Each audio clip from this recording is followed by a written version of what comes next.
En esta primera entrega hablaremos de una de las civilizaciones más influyentes de la antigüedad. Hablaremos de Egipto.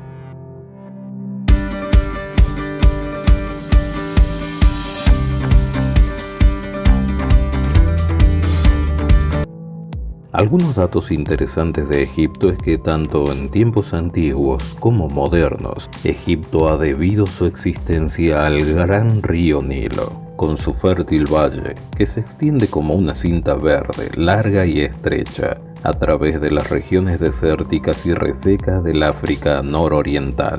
El Bajo Egipto comprendía la vasta región del delta, donde las aguas del Nilo se abren en abanico antes de vaciarse en el mar Mediterráneo. En un tiempo, por medio de por lo menos 5 brazos separados, y hoy solo por 2, desde el punto donde divergen las aguas del Nilo, en la región del actual El Cairo, hasta la costa marítima hay aproximadamente 160 kilómetros. La antigua Heliópolis se halla a poca distancia al norte del Cairo, mientras que a pocos kilómetros al sur del Cairo está Menfis. Hacia el sur de Menfis empieza la región del Alto Egipto, que se extiende a lo largo de todo el valle hasta la primera catarata del Nilo, en Asuán, a una distancia de unos 960 kilómetros. No obstante, muchos doctos creen que es más lógico referirse a la parte septentrional de esta sección como Medio Egipto. Por toda esta región del Medio y Alto Egipto,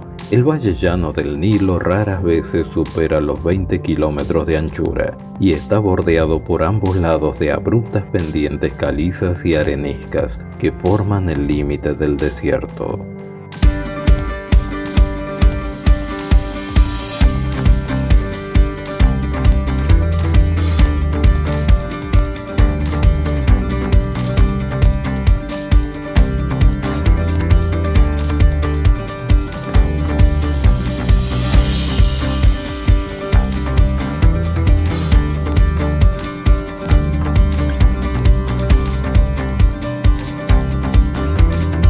¿Cómo era la economía de los egipcios? Aunque hoy en día las regiones desérticas que bordean el valle del Nilo tienen poca o ninguna vegetación para sustentar la vida animal, hay indicios de que en tiempos antiguos había en los wadis o valles torrenciales muchos animales que los egipcios cazaban. Sin embargo, en aquel entonces la lluvia era escasa y en la actualidad aún lo es mucho más. Por lo tanto, la vida de Egipto dependía de las aguas del Nilo. Las fuentes del Nilo se originan en las montañas de Etiopía y tierra cercana. En esa zona la precipitación durante la estación de lluvias era suficiente para hacer crecer el caudal del río, lo que ocasionaba que todos los años durante los meses de julio a septiembre sus riberas se inundasen en Egipto. Esto no solo proveía agua para los canales de riego y cuencas, sino que también depositaba tierra de aluvión que enriquecía el suelo. Las inundaciones del Nilo eran variables. Cuando eran bajas, la producción era pobre y como resultado había hambre. La ausencia total de inundaciones provocadas por el Nilo representaba un desastre de primer orden que podía convertir al país en un yermo desolado.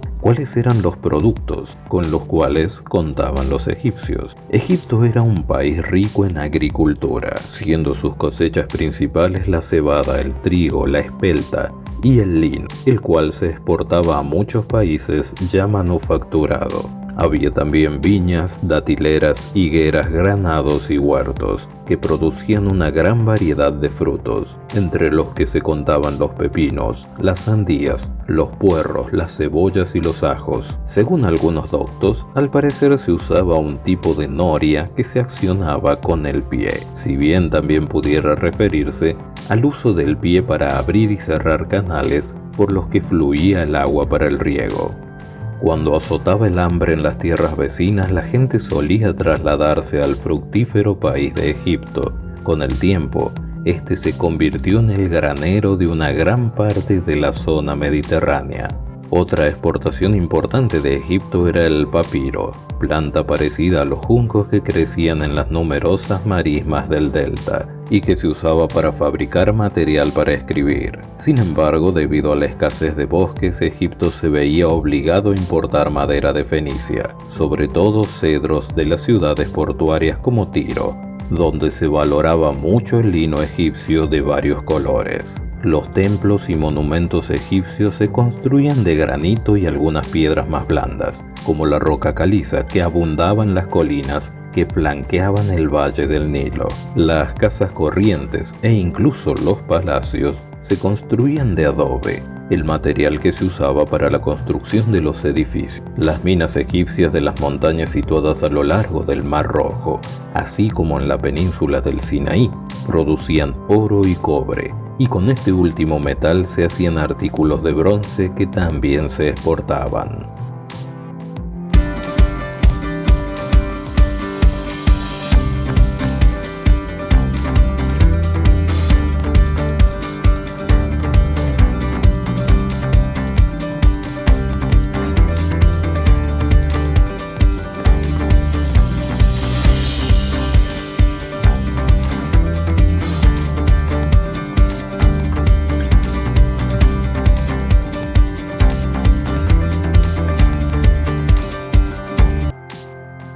La ganadería desempeñaba un papel importante en la economía egipcia. Además, se hace mención de los caballos, que por lo general se cree que procedían de Asia. Puede que al principio los obtuviesen mediante transacciones comerciales o que los capturasen durante las incursiones egipcias en las tierras situadas al noreste. Para el tiempo de Salomón, los caballos egipcios eran tan apreciados y su cantidad era tal que se convirtieron en un artículo importante dentro del mercado mundial. En Egipto abundaban las aves de rapiña y las carroñeras, buitres, milanos, águilas y halcones, así como varias aves acuáticas, entre ellas el ibis y la grulla. En el Nilo abundaban los peces, y eran comunes los hipopótamos y los cocodrilos. Las regiones desérticas estaban habitadas por chacales, lobos, hienas y leones, así como por varias clases de serpientes y otros reptiles.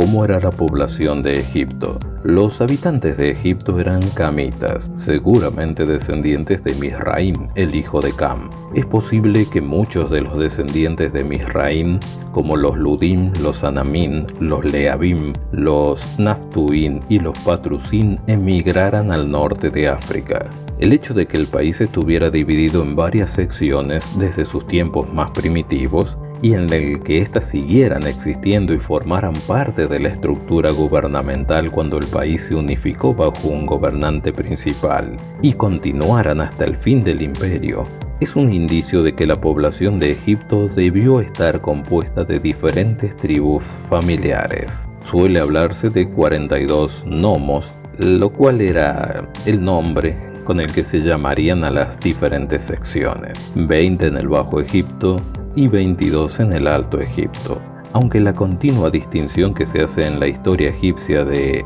el Alto y el Bajo Egipto quizás obedezca a razones geográficas. También puede dar cuenta de una población original dividida en tribus. Cuando el gobierno central se debilitó, el país se dividió en estas dos grandes secciones e incluso corrió el peligro de desintegrarse en numerosos reinos pequeños dentro de los diferentes nomos. Cuando hablamos de cómo eran físicamente los egipcios, algunas pinturas antiguas y cuerpos momificados parecen indicar que los egipcios eran de estatura pequeña, delgados y de piel oscura, aunque no negra.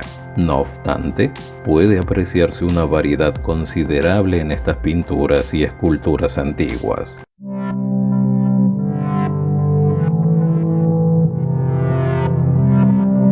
En cuanto al idioma o la lengua que hablaban los egipcios, Los eruditos modernos tienden a clasificar la lengua egipcia como semítico-camítica, aunque era básicamente camítica. Se dice, sin embargo, que hay muchas analogías entre su gramática y la de las lenguas semíticas, así como algunas similitudes en el vocabulario. A pesar de estas aparentes semejanzas, se reconoce que el egipcio difiere de todas las lenguas semíticas mucho más que éstas entre sí, de modo que, al menos hasta que se defina mejor su relación con las lenguas africanas, se le debe excluir del grupo semítico. Hay muchos factores que hacen extremadamente difícil llegar a conclusiones definitivas sobre el idioma primitivo utilizado en Egipto. Uno de ellos es el sistema egipcio de escritura. Las inscripciones antiguas usan signos pictográficos, representaciones de animales, pájaros, plantas u otros objetos, combinados con algunas formas geométricas, sistema de escritura que los griegos llamaron jeroglífico. Aunque algunos signos representaban sílabas, estas solo se emplearon para complementar los jeroglíficos, nunca para sustituirlos. Además, en la actualidad se desconocen los sonidos que aquellas sílabas representaban. Algunos escritos cuneiformes de mediados del segundo milenio antes de la Era Común que hablan de Egipto han aportado datos de interés. Las transcripciones griegas de nombres egipcios y de otras palabras de aproximadamente el siglo VI de la Era Común y algunas transcripciones arameas de un siglo más tarde también han ayudado a deletrear las palabras egipcias transcriptas. No obstante, la reconstrucción de la fonología del antiguo egipcio aún se basa en el copto, el egipcio hablado a partir del siglo III de la Era Común, de modo que solo se puede tener un conocimiento aproximado de la estructura original del vocabulario antiguo en su forma más primitiva, en particular anterior a la estancia israelita en Egipto. Por otra parte, el conocimiento de otros idiomas camíticos africanos es muy limitado en la actualidad, por lo que es difícil determinar la relación del egipcio con esto. No se conoce ninguna inscripción de idiomas africanos no egipcios anterior a nuestra era. La escritura jeroglífica se usó sobre todo para inscripciones en monumentos y pinturas murales, en las que los símbolos se trazaban con gran detalle, aunque continuó empleándose hasta el principio de la Era Común, en particular en textos religiosos. Los escribas idearon una escritura menos incómoda, de forma cursivas y más simplificadas, las cuales impresionaban con tinta sobre cuero y papiro. A este sistema se le denominó hierático. Le siguió otro todavía más fácil de escribir llamado demótico, en especial a partir de la dinastía 26. No se logró descifrar los textos egipcios hasta después del descubrimiento de la piedra Rosetta en el año 1799. Esta inscripción, actualmente en el Museo Británico, contiene un decreto en honor a Ptolomeo V Epífanes, que data del año 196 antes de la Era Común. La escritura está en jeroglífico egipcio, demótico y griego. Gracias al texto de este último idioma fue posible descifrar el egipcio.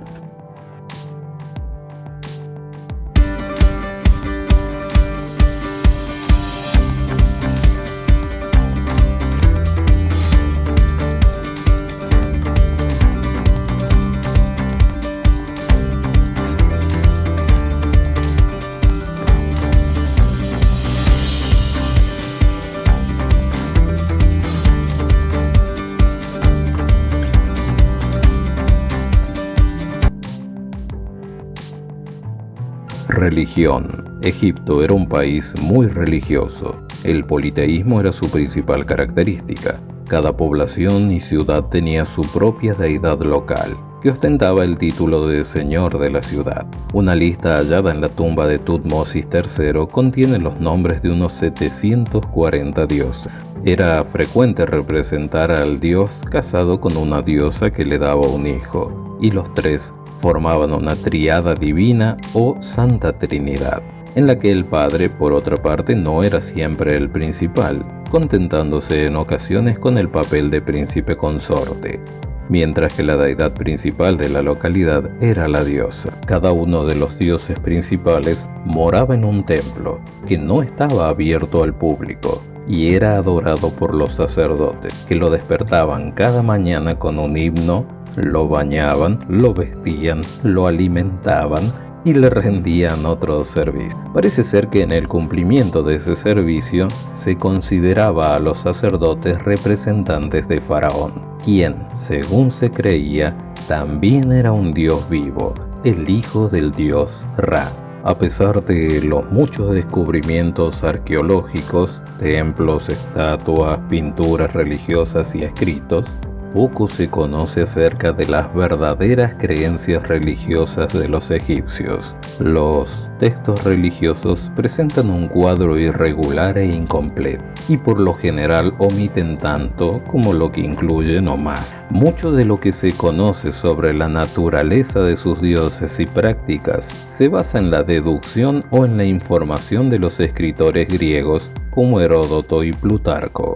Lo que se sabe es que hubo diversidad de creencias, pues las diferencias regionales siempre presentes en la historia egipcia resultaron en un sinfín de leyendas y mitos, a menudo contradictorios entre sí. Por ejemplo, al dios Ra se le conocía por 75 nombres y formas distintos. Al parecer, solo unas pocas de las centenares de deidades recibían adoración a nivel verdaderamente nacional. Entre las más populares estaba la Santa Trinidad de Osiris, Isis y Horus. También estaban los dioses cósmicos encabezados por Ra, el dios Sol, y también los dioses de la luna, del firmamento, del aire, de la tierra, del río Nilo, etcétera, etcétera. En Tebas, el dios Amón era el más importante, y con el tiempo se le concedió el título de Rey de los Dioses con el nombre de Amón-Ra. Durante las fiestas, llevaban a los dioses por las calles de la ciudad. Cuando, por ejemplo, los sacerdotes llevaban el ídolo de Ra en procesión religiosa, como se hace actualmente con los santos patronos de la cristiandad. En ese entonces también el pueblo procuraba estar presente, esperando obtener méritos por ello. Los egipcios creían que su mera presencia era un cumplimiento de su obligación religiosa, y pensaban que Ra estaba obligado a su vez a continuar concediéndoles prosperidad. Solo acudían a él para pedir bendiciones materiales y prosperidad, nunca con relación a asuntos de índole espiritual. Hay numerosas correspondencias entre los dioses principales de Egipto y de Babilonia, aunque todo parece indicar que se originaron en Babilonia y Egipto los perpetuó. Tal como observa la Enciclopedia Británica, dice que la imaginación clásica y moderna atribuye a la religión egipcia verdades profundas encerradas en sus misterios impresionantes. Tenían misterios, por supuesto, como muchas tribus africanas. Sin embargo, es un error creer que estos misterios encerrasen una verdad y que hubiese una fe oculta tras ellos. En realidad, la información disponible muestra que los elementos básicos de la adoración egipcia eran la magia y la superstición primitiva. La magia religiosa se usaba para evitar la enfermedad. El espiritismo estaba extendido y había muchos encantadores, medium espiritistas y pronosticadores profesionales de suceso. Se llevaban amuletos y encantamientos de la buena suerte. Se escribían sortilegios en trozos de papiro y luego se ataban alrededor del cuello.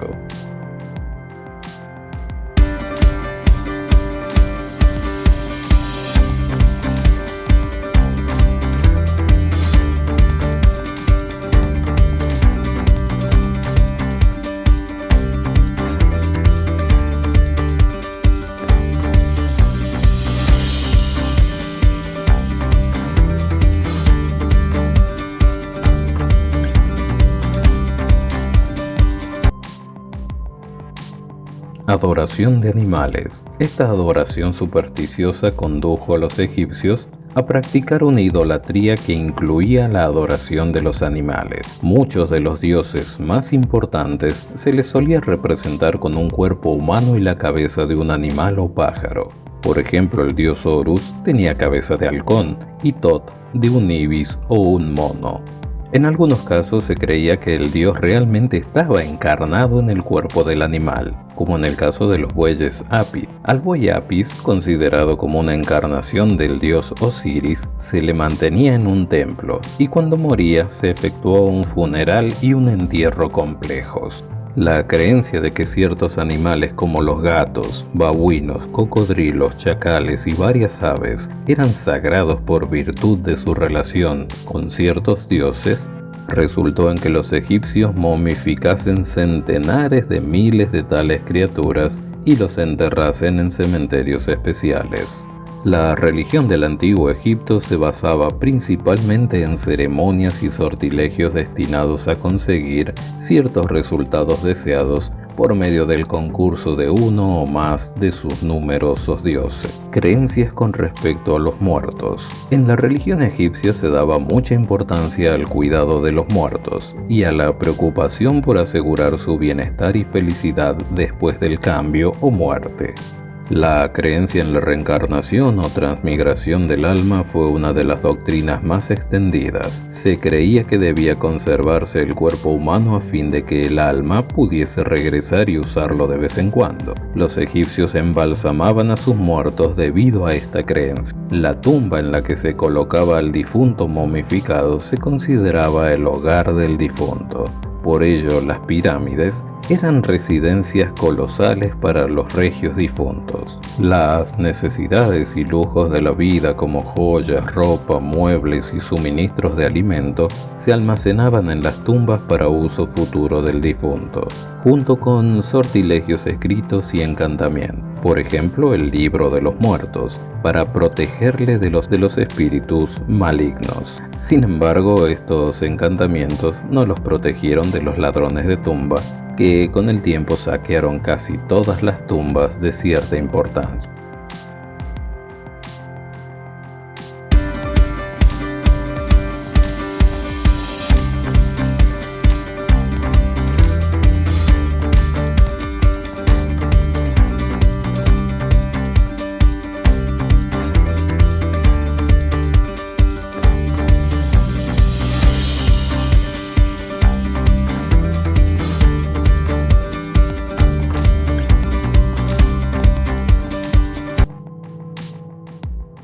Vida y cultura egipcias. Tiempo atrás los eruditos decían que Egipto era la civilización más antigua y el lugar de origen de muchos de los inventos y del progreso.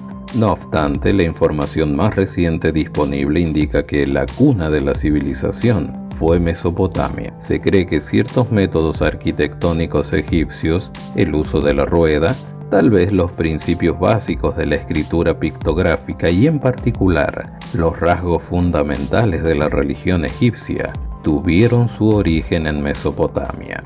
El legado mejor conocido de la arquitectura egipcia son las pirámides, que construyeron en Giza los faraones Khufu o Keops, Khafra y Menkaura, pertenecientes a la cuarta dinastía. La mayor de ellas, la de Khufu o Keops, tiene una base que ocupa 5.3 hectáreas y una altura de 137 metros, el equivalente a un edificio moderno de 40 pisos. Se calcula que se usaron 2.300.000 bloques de piedra, con un peso medio de 2.3 toneladas cada uno. Los bloques estaban tan bien cortados que encajaban casi al milímetro. También se construyeron templos colosales como el de Karnak en Tebas, la cual es la mayor edificación con columnas jamás construida.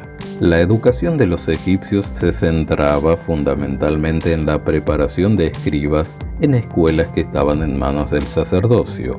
Al parecer, no toda la población tenía acceso a la alfabetización. Los escribas reales debían ser expertos en la escritura egipcia y además tenían que conocer bien el arameo cuneiforme. Para mediados del segundo milenio antes de la era común, los reyes vasallos de Siria y Palestina se comunicaban con regularidad con la capital egipcia en arameo. Las matemáticas egipcias habían alcanzado el nivel de desarrollo necesario para hacer posible las proezas arquitectónicas que aquí se han referido. lo que incluiría algunos conocimientos de geometría y álgebra. El gobierno y la ley se centraban en el rey o faraón, considerado un dios con forma humana. Este gobernaba el país mediante subordinados o ministros y mediante jefes feudales, cuyo poder a veces rivalizaba con el mismo faraón en tiempos de debilidad del gobierno central.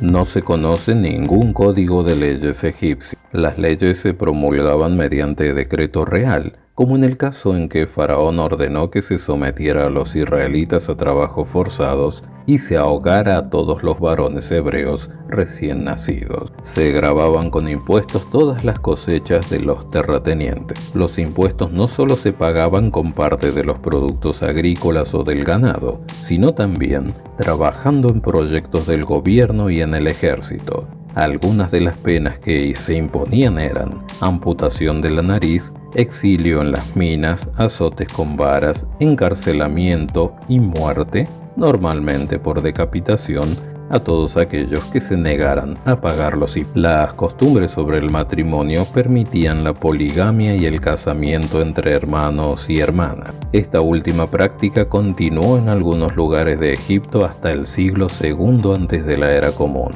Se sabe que ciertos faraones se casaron con sus hermanas, al parecer porque se pensaba que ninguna otra mujer era lo suficientemente sagrada como para casarse con un dios viviente.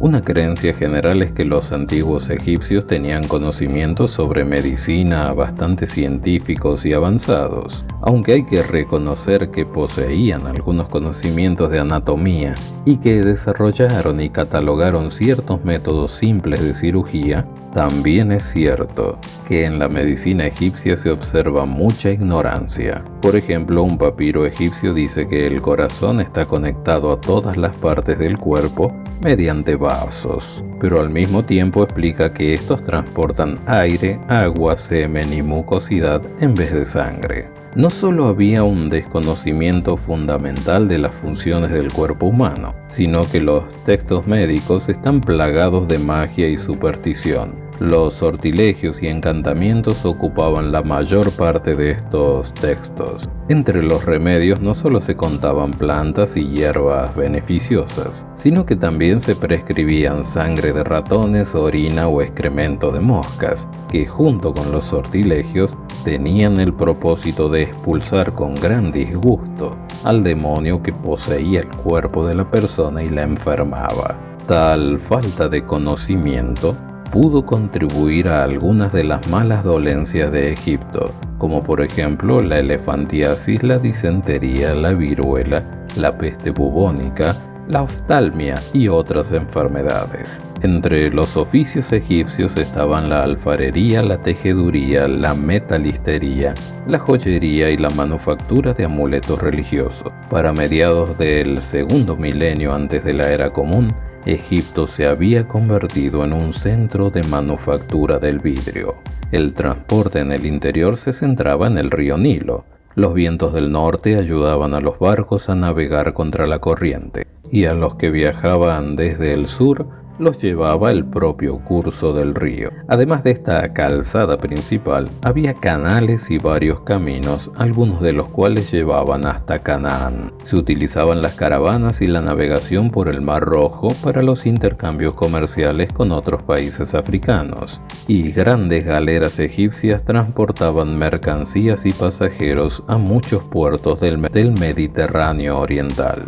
La indumentaria de los egipcios era sencilla. Durante gran parte de la historia primitiva de ese país, los hombres llevaron una especie de delantal con pliegues por delante. Más tarde, solo las clases más humildes iban con el torso descubierto. La mujer egipcia llevaba un vestido de tirante ceñido, hecho por lo general de lino fino. La costumbre era ir descalzo, posible causa de la proliferación de ciertas enfermedades. En las pinturas egipcias se representa a los hombres con el pelo corto o rapado y afeitados. Las mujeres solían usar cosméticos. Había distintos tipos de casas en Egipto, desde las simples cabañas de los pobres a las espaciosas casas de los ricos con sus jardines, huertos y estanques. El mobiliario también variaba. de simples taburetes a elaboradas sillas y lechos. Las casas de cierto tamaño por lo general se construían alrededor de patios abiertos. En el patio se solía amasar el pan y cocinar el alimento.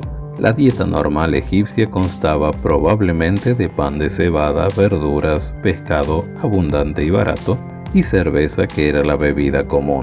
Los que podían permitírselo añadían diferentes carnes a su dieta. Los soldados egipcios usaban las armas de la época: arcos y flechas, lanzas, mazas, hachas y dagas. Los carros tirados por caballos desempeñaron un papel importante en la guerra. Aunque parece ser que al principio la armadura se utilizó poco, con el tiempo se generalizó su uso, al igual que el del yelmo, a menudo empenachado. Al parecer, al principio la mayor parte del ejército se reclutaba del pueblo. Después se emplearon tropas mercenarias de otras naciones.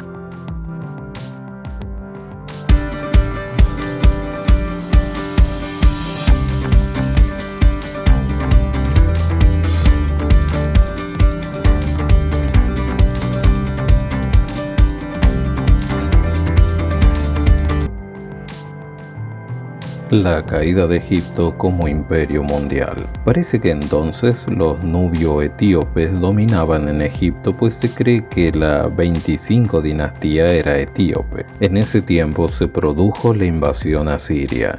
El rey asirio Esaradón invadió Egipto, conquistó Menfis en el Bajo Egipto y envió a muchos al exilio. Al parecer, el faraón que gobernaba en ese tiempo todavía era Taharqa o Tiraka. Asurbanipal reanudó el ataque y saqueó la ciudad de Tebas, en el Alto Egipto, donde se encontraban las mayores riquezas de los templos de Egipto. Algún tiempo después se retiraron de Egipto las guarniciones asirias y el país empezó a recobrar algo de su anterior prosperidad y poder. Cuando Asiria cayó ante los medos y los babilonios, Egipto había obtenido suficiente fuerza con el apoyo de tropas mercenarias para acudir en ayuda del rey asirio.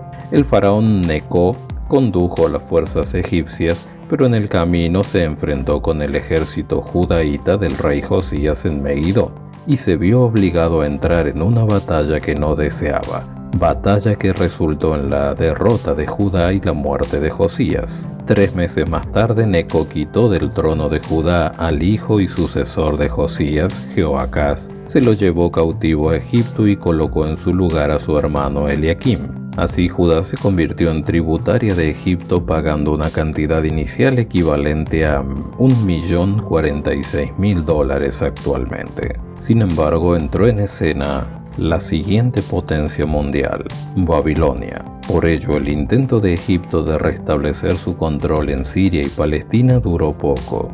La caída de Egipto empezó con su derrota decisiva en Karkemi, junto al río Éufrates, ante los babilonios, quienes estaban comandados por el príncipe heredero Nabucodonosor, en el año 625 antes de la Era Común.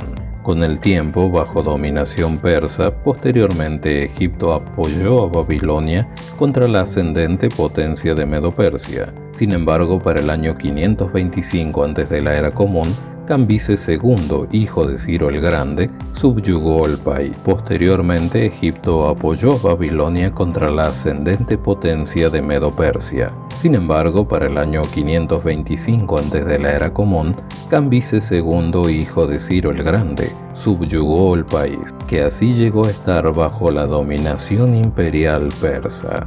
Sin embargo, Egipto continuó bajo la dominación persa hasta que Alejandro Magno conquistó el país en el año 332 antes de la Era Común, supuestamente libertando a Egipto del yugo persa, pero terminando para siempre con la gobernación de faraones nativos. El poderoso Egipto llegó a convertirse en un reino humilde. Durante el reinado de Alejandro se fundó la ciudad de Alejandría y después de su muerte gobernaron el país los Ptolomeos. En el año 312 antes de la era común, Ptolomeo I capturó Jerusalén, de modo que Judá se convirtió en una provincia del Egipto tolemaico hasta el año 198 antes de la era común. En ese año, tras una larga lucha con el imperio seleucida de Siria, Egipto perdió al fin el control de Palestina cuando el rey Ciro Antíoco III derrotó al ejército de Ptolomeo V.